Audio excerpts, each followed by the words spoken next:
জ্ঞানের সাক্ষাতের আগে মমতা বন্দ্যোপাধ্যায় সুর সপ্তমে মুখ্য নির্বাচন কমিশনারকে ষষ্ঠ চিঠি মুখ্যমন্ত্রীর।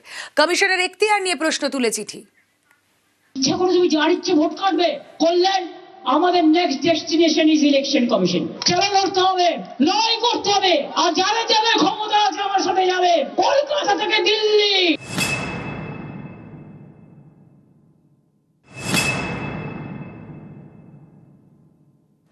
সোমবার দিল্লিতে নির্বাচন কমিশনের দফতরে যাবেন মমতা বন্দ্যোপাধ্যায়। তার আগে শনিবার ফের মুখ্য নির্বাচন কমিশনার জ্ঞানেশ কুমারকে চিঠি দিলেন তিনি। এর আগে 5 বার চিঠি দিয়েছেন। ষষ্ঠ চিঠিতে কমিশনের এখতিয়ার নিয়ে প্রশ্ন তুললেন বাংলার মুখ্যমন্ত্রী। ভারতের নির্বাচনী ইতিহাসে এই প্রথম নির্বাচন কমিশন 8100 মাইক্রো অবজারভার নিয়োগ করেছে বাংলায়। কোনো রকম প্রশিক্ষণ ছাড়াই একতরফাভাবে এই মাইক্রো অবজারভারদের নিয়োগ করা হচ্ছে। জনপ্রতিনিধিত্ব আইনে এর কোনো সংস্থানই নেই। এইভাবে পর্যবেক্ষকদের দিয়ে সমান্তরাল ক্যাডার তৈরি করতে পারে না নির্বাচন কমিশন।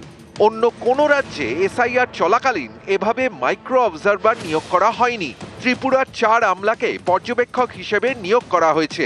শোনা যাচ্ছে কিছু পর্যবেক্ষক বেআইনিভাবে নির্বাচন কমিশনের পোর্টাল নিয়ন্ত্রণ করছেন।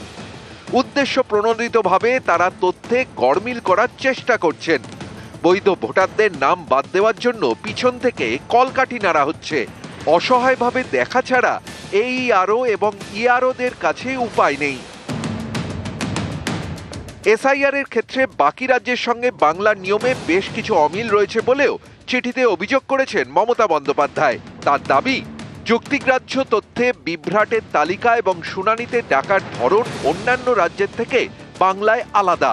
মনে হচ্ছে এসআইআর এ বাংলার জন্য আলাদা নিয়ম কানুন চলছে, যার কোনো আইনি ব্যাখ্যা নেই। এটা গণতন্ত্র বিরোধী এবং অবিলম্বে বন্ধ হওয়া দরকার। শনিবার চিঠিতে চড়া সুর। সোমবার জ্ঞানেশ কুমারের সঙ্গে মুখোমুখি সাক্ষাৎ। এসআইআর উত্তাপ চরমে।